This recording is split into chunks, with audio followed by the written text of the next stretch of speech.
Meus amores, chegamos para mais uma aula de língua portuguesa. Que bom, né? Como vocês bem sabem, o nosso livro ele é muito integrado.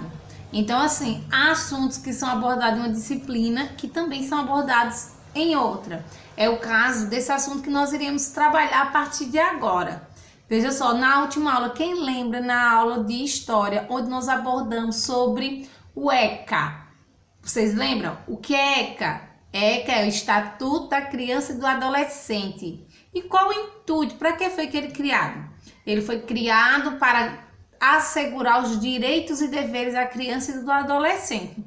Se de fato ele acontece, vai depender de quem? De mim e de você, para cada um fazer a nossa parte, como a tia já tinha dito na outra aula. Então veja só. Quais são as características de um bom cidadão? Um bom cidadão, ele precisa aprender a se comportar. Assim como ele tem direito, ele também tem seus deveres. Vocês sabiam disso? Por exemplo, você tem o direito de ir e vir. Está na Constituição. É um direito. Mas você tem que saber aonde ir, o local, se é proibido, se não é. Saber respeitar.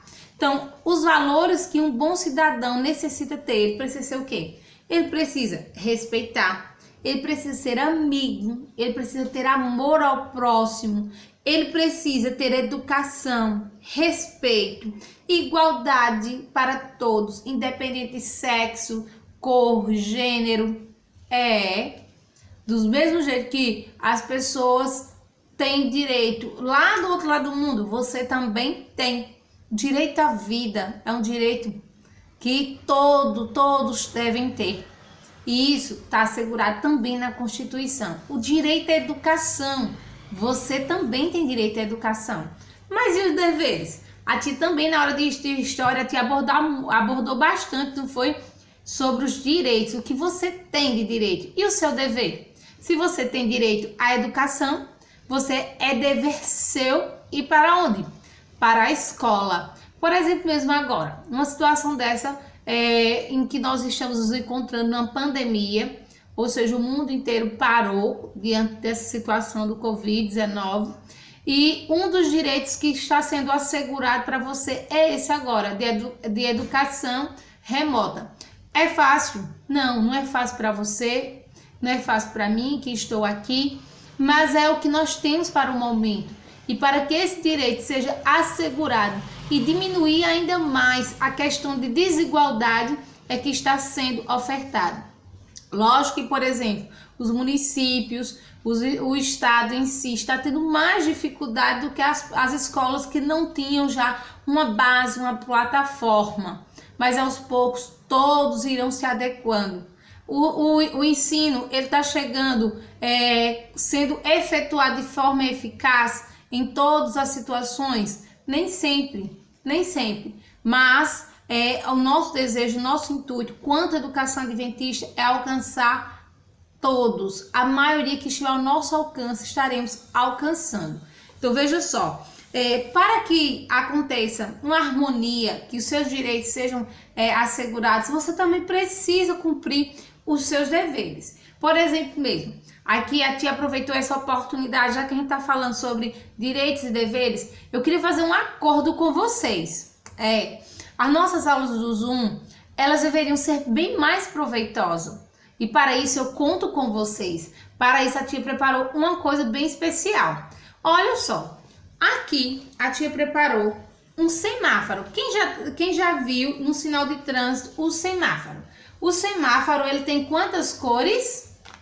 3 cores. Esse nosso aqui também tem suas 3 cores. Então, veja só. Quando a tia estiver na aula do Zoom, quando a tia levantar essa cor aqui, a tia estiver falando, é aqui levantar ela, você vai compreender que você, nesse momento, pode ligar o microfone e falar. Lógico, com ordem. Você vai ali, observe se o seu coleguinha terminou. Licença, posso falar? Do mesmo jeito que a tia fazia na nossa escola, lá na sala de aula. Só podia falar um por vez, porque não tem como a tia ouvir todos ao mesmo tempo. E isso está incomodando e atrapalhando alguns coleguinhas que não estão conseguindo escutar. Quando a tia estiver aqui com esse daqui, Aí você vai compreender que você pode até falar, mas que agora não era o momento. Então, se você tiver como segurar, ou se for uma dúvida que realmente necessita que você intervenha e eu esteja falando ali, explicando a atividade, o conteúdo, você, licença, professora, posso perguntar? Aí a tia vai dizer, abre o seu microfone, pode falar, normal. E esse momento você pode também estar tirando suas dúvidas, sabe aonde? No chat. Tem do lado da janela do Zoom, tem ali onde o papai e a mamãe podem escrever sua pergunta, a tia vai conversando com você e vai lendo e vai respondendo para você. Agora, quando a tia levantar essa cor aqui, ó, todo mundo é naquela hora aqui, ó, não pode abrir o microfone de jeito nenhum. Então, ó, a gente vai fazer um teste na nossa próxima aula do Zoom e vamos avaliar se realmente tem condições de a gente continuar tendo aula. Eu acredito que sim. Eu acredito que é um momento muito bom, onde vocês podem ver os seus coleguinhas, nós podemos crescer. Então, eu preciso desse, vamos dizer assim, desse combinado entre mim e vocês. E aí, o que é que vocês acham? Dá pra gente tentar? Eu espero que sim.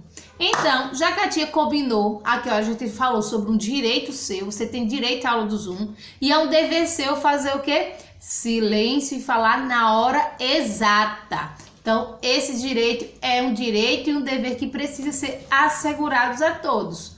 Então, eu quero que vocês abram o livro na página 1.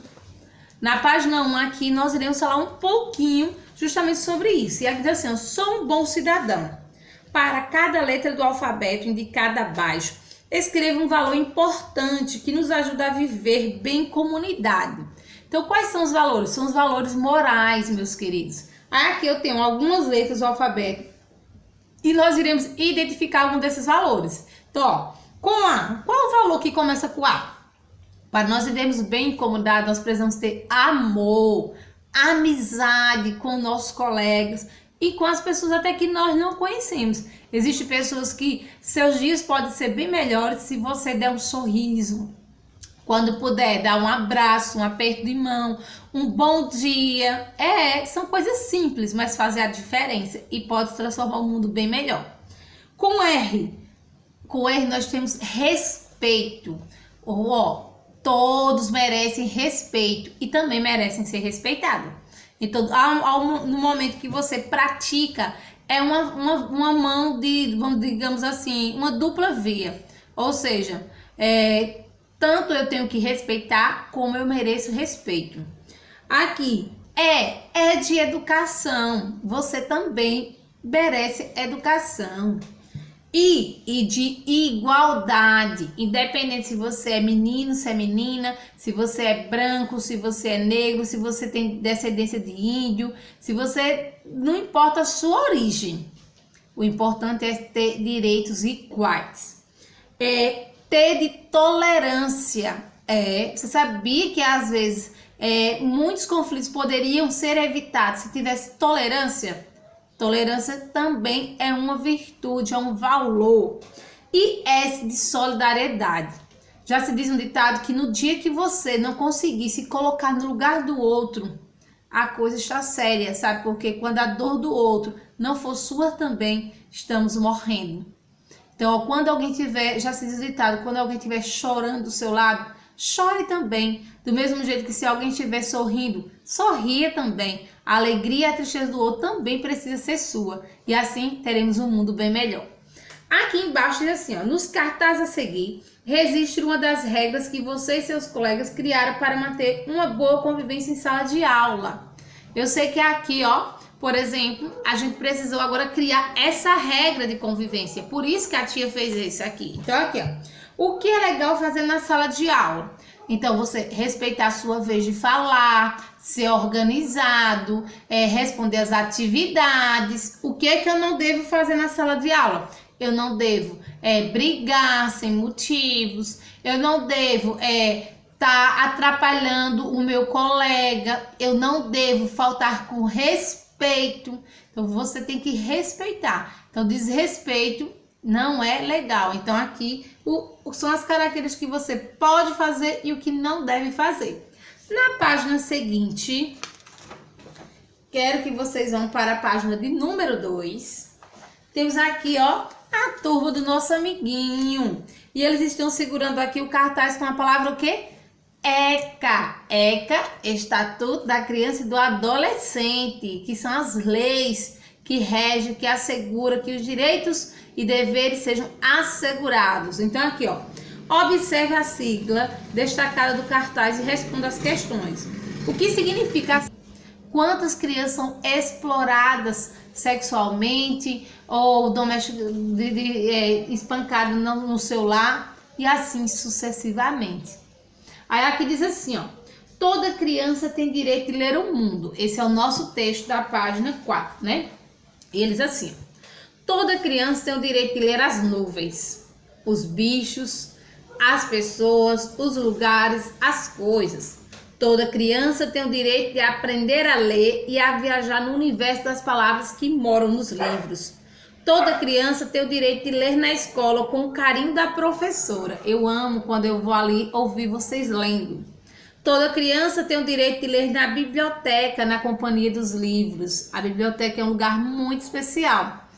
Toda criança tem o direito de ler em casa com os pés para o ar. Gostoso, né? Toda criança tem o direito de ler na sombra da árvore. Toda criança tem o direito de ler na roda de amigos. Toda criança tem o direito de ler no aconchego com os pais. Toda criança tem o direito de crescer com os livros, fazendo parte da sua vida e da sua história. Toda criança tem o direito de ler, escrever e reinventar o mundo. Nossa, perfeito nesse texto. E esse texto aqui foi escrito por Fabiano dos Santos Pinhuba e ele tem por título Toda criança tem o direito de ler o mundo. Foi escrito lá em São Paulo, editora Cortez, no ano de 2009. E aqui, na sua opinião, por que os direitos da criança foram criados? Por quê? Os direitos da criança foram criados com um único intuito: proteger e assegurar que os seus direitos sejam mantidos. Aí a outra, o que o direito à leitura proporciona à vida das crianças? Quem lê conhece o mundo. Deixa eu me contar uma história para vocês. Assim, uma história de um homem que ele se apaixonou pela filha de um rei. E esse rei ele era muito mau. E esse rapaz ele era muito humilde, ele era pobre, mas a princesa também era apaixonada por ele. E ele ali tinha prometido para ela, disse assim, ó, um dia ainda casarei com você. E ali o seu pai ficou sabendo dessa promessa e sabia que aquele jovem iria fazer de tudo e iria cumpri-la. Então ele teve uma ideia.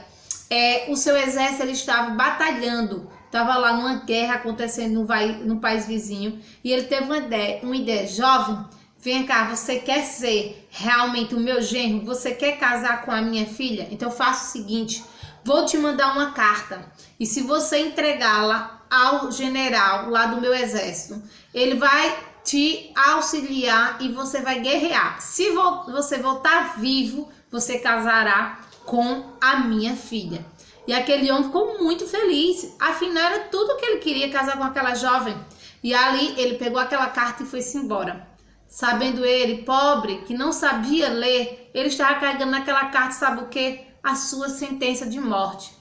E para aquela viagem, naquele outro país onde o exército estava, eram muitos dias. E ali ele andou e chegou num momento que ele já estava cansado. E ele decidiu descansar em uma casa na floresta. Só que ele não sabia que aquela casa na floresta, na verdade, era um covil de ladrões. Ou seja, os ladrões se escondiam ali. E ali, ó, ele estava em silêncio quando, já tarde da noite, ouviu passos e barulho. E foi quando os ladrões aí descobriram que na sua tocaia, no seu lugar, no seu esconderijo, tinha alguém. E ele ali, quem é você? E ele, eu sou um rapaz, sou de uma família muito humilde, eu tô levando uma mensagem do rei ao exército. Ele, bora, eu quero ver que mensagem. Não posso. Então eles foram lá, amarraram o jovem e pegaram a carta com muito cuidado, com muito carinho, e eles tiraram ali o selo real e eles leram. Quando eles leram aquela sentença, eles ficaram indignados. Eles a gente vai dar um troco para esse rei. E ali ele estava dizendo, ó, na mensagem que o rei mandava para o general, ao receber esta carta, pegue o portador dessa mensagem e coloque na linha de frente, para que ele morra logo assim que começar o combate. E ali, ó, ele iria morrer facinho, facinho. E os ladrões ali passaram a noite inteira treinando a caligrafia do rei para trocar a correspondência. E isso eles fizeram, trocaram a correspondência e entregaram para o rapaz. E ele ali, o que foi que vocês fizeram? Eu vou morrer. Ele, não, faça o que eu estou lhe dizendo. Tome. E ali ele foi. Quando ele chegou lá no seu destino final, o general não entendeu o que é que o rei queria fazer com ele. Oxi, que mensagem tão estranha. Naquela mensagem estava dizendo que o general tinha a obrigação de cuidar e zelar pela vida daquele rapaz, pois aquele homem era nada mais nada menos do que o seu futuro genro. E ali, ó, aquele jovem regressou feliz da vida, conseguiu sobreviver à guerra. E quando ele retornou, o rei ficou muito indignado. E ele, você não entregou a carta? Eu entreguei. E quando ele contou o que tinha acontecido, o rei não teve outra, porque palavra de rei não podia voltar atrás. E ali ele teve que ser obrigado a casar a filha dele. Você já imaginou se aqueles bandidos não tivessem encontrado aquele rapaz com aquela mensagem? Essa mensagem é apenas ilustrativa, mas quantas pessoas perdem a oportunidade por não terem educação, não saberem ler? Mas aqui a gente vê que não existe apenas um saber, pois existem pessoas que não sabem ler, mas elas têm a leitura de mundo. E você sabe o que é leitura de mundo? Na verdade, a leitura de mundo, ela precisa vir antes da leitura codificada, dos símbolos e tudo mais. Como assim? Precisa saber da convivência, dos conhecimentos que são passados de geração para geração. E isso não necessariamente você precisa saber ler. Isso aí a gente adquire com o passar do tempo, com a convivência com as pessoas. Então, na página aí, de número 5, tem assim, ó. Segundo o texto, o que seria ler o mundo? Ler o mundo, igual eu expliquei agora para você, ler o mundo não é simplesmente ler as histórias que passam lá. Ler o mundo significa você interagir, observar, conviver com as pessoas que estão ao seu redor. Aqui, questão número 2. Ilustre o modo de ler que você mais achou interessante no texto. Aqui você vai olhar, existem várias formas de ler o mundo e você vai escolher uma e vai desenhar. E o último verso desse poema diz que toda criança tem o direito de ler, escrever e reinventar o mundo. Como é possível reinventar o mundo? Escreva suas ideias. Então essa daqui é a tarefa de casa, que você vai realizar ela. Tanto ilustrar as duas formas que você escolheu de ler o mundo mais interessante, como aqui. O que você poderia fazer? Me diz aí quais são as suas ideias. Então, meus amores, por hoje a nossa aula de língua portuguesa está chegando ao fim. Então, ó, beijinho, tchau, tchau, até a próxima!